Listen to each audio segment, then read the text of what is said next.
Perdagangan. Selanjutnya Pak Menteri Pertanian, Pak Amran. Saya persilahkan. Bismillahirrahmanirrahim. Assalamualaikum warahmatullahi wabarakatuh. Shalom, Om Swastiastu, Namo Buddhaya, salam kebajikan, selamat pagi dan salam sejahtera bagi kita semua. Yang kami hormati, Ibu Ketua Komisi 6 DPR RI, yang kami hormati Wakil Ketua Komisi 6 DPR RI, yang kami hormati para anggota Komisi 6 DPR RI, yang kami hormati Menteri Perdagangan, beserta Eselon 1, 2 yang hadir, yang kami hormati Wakil Menteri Perindustrian beserta Eselon 1 dan 2 yang hadir, yang kami hormati Kepala BP BUMN, yang kami hormati Kepala Badan Pusat Statistik, dan para direksi yang hadir hari ini. Izin Bu, kami menyampaikan ringkas-ringkas saja. Pertama-tama, marilah kita panjatkan puji syukur kehadirat Allah Subhanahu wa Ta'ala yang telah memberikan rahmat dan karunia-Nya kepada kita semua sehingga dapat hadir pada acara rapat kerja dan rapat dengar pendapat dengan agenda terkait kewajiban bagi importir gula rafinasi untuk memiliki tebu dan permasalahan impor bioetanol berbahan molase. Kami mengucapkan terima kasih kepada pimpinan dan seluruh anggota Komisi 6 atas undangan Raker dan RDP hari ini. Kami menyambut baik pada acara ini, utamanya menerima masukan dan saran terkait tata kelola kebijakan gula nasional. Sektor pertanian mempunyai peran penting strategis dalam mendukung pembangunan nasional menuju Indonesia Emas 2045. Melalui swasembada pangan berkelanjutan, ketahanan pangan tidak pernah menjadi isu yang sederhana. Ini adalah pondasi negara penentu stabilitas sosial, keberlanjutan ekonomi, dan kemandirian sebuah bangsa. Dari seluruh komoditas pangan yang kita kelola, gula konsumsi menempati posisi sangat penting. Gula bukan hanya pemanis dalam makanan dan minuman, tetapi juga bahan baku industri, komponen vital dalam pola konsumsi rumah tangga Indonesia. Kebutuhan gula konsumsi nasional terus meningkat, harus menjadi alarm bagi kita semua bahwa sektor pertanian, khususnya subsektor perkebunan tebu, harus diperkuat dari hulu hilir. Perkiraan luas areal panen 2025 563.000 hektar dengan produktivitas 4,74 ton. Produksi gula kristal putih 2,67 juta.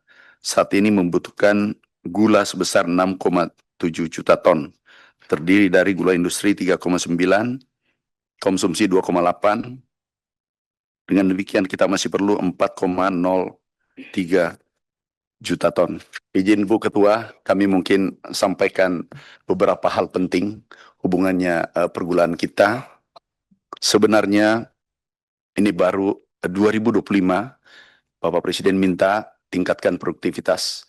Masalah pertama di pergulaan, karena kami sejak pegawai di PPL di pergulaan, itu masalah utamanya adalah raturnya, Bu. Itu 80%, itu ratun 10, ratun 7, artinya umurnya 7 tahun, 10, bahkan 20, tapi kembali lagi ratun 4. Nah, Ibu Ketua pasti tahu hal ini. Kami setelah mengecek 70-80% rusak. Jadi tidak layak. Kemudian kami keliling bersama BP Pangan, bersama tim PTPN, itu kami cek langsung di lapangan. Dulu tahun 1930 produktivitas 14 ton gula. Setelah kita merdeka, 4,9 kami hitung tadi, ton per hektar. Kenapa? Ini ada saling keterkaitan, Bu. Sekarang ini karena ratunnya sudah tua, tidak dipelihara. Harusnya itu harus 25% kita bongkar setiap tahun. Itu mutlak. Kalau mau produktivitas tinggi. Tapi ini dibongkar hanya 10% dan seterusnya. Nah sekarang Bu Ketua, solusinya adalah kami sudah mengambil langkah bersama swasta dan PTPN. Kita anggarkan 100.000 hektar satu tahun. Kami anggarkan 2025 itu 1,7 triliun. Dan itu eh, hibah APBN untuk bongkar ratun untuk masyarakat. Ini kami sudah ambil, kami yakin insya Allah kalau ini konsisten tahun 2027 itu swasembada gula putih, kemudian kita lanjutkan untuk industri. Kemudian ini memang ada yang agak aneh, Bu. Satu sisi produksi kita kurang, tapi gulanya tidak bisa laku. Jadi produksi kita kurang, tapi molase gula tidak bisa laku. Ibu Ketua, Wakil Ketua pasti tahu di Jawa Timur. Dan itu terjadi di Oktober. Ada adiput ya. Tidak bisa laku. Jadi ada anomali di situ. Yang terjadi di lapangan, Bu, kita buka saja. Rafinasi banjir. Kalau bocor, Bu, sedikit-sedikit. Ini banjir. Nah, itu terjadi, kami langsung telepon. Karena ada laporan dari petani di Jawa Tengah, Kalimantan Timur, Sulsel. Itu rafinasi yang langsung masuk ke lapangan. Ke pasar. Dan memang, Bu, itu aikumsa, ada istilahnya aikumsa, tingkat keputihan itu, Bu.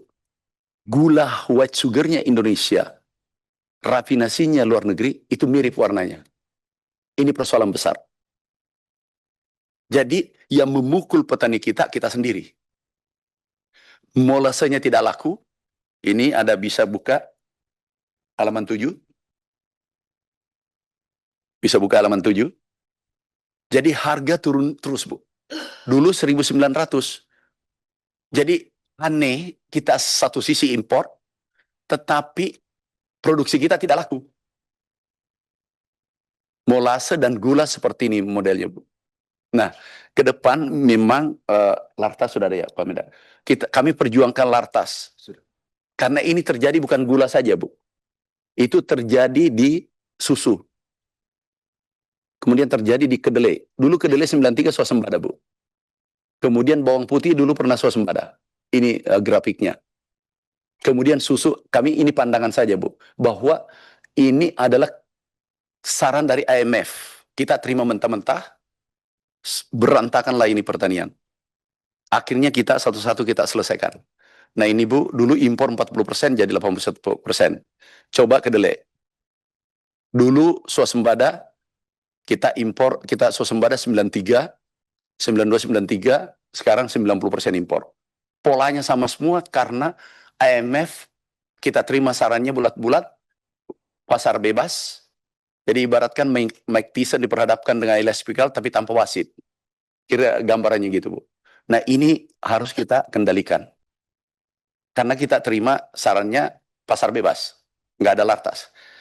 Izin, Bu, solusi yang kami sudah ambil, ratun kami anggarkan tahun ini, itu 100.000, tahun lalu 100.000, tapi serapannya berapa, Pak Dirut?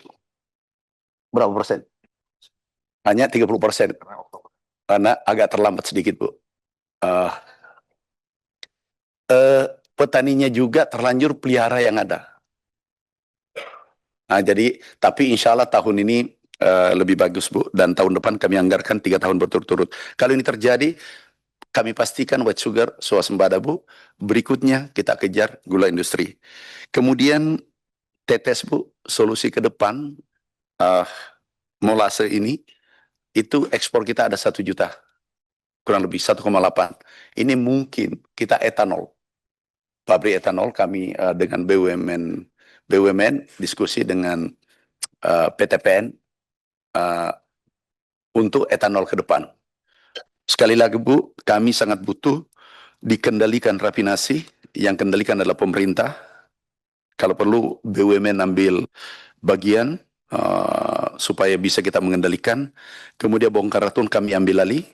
Kemudian molase ini sampai demo, berapa kali kami hadapi.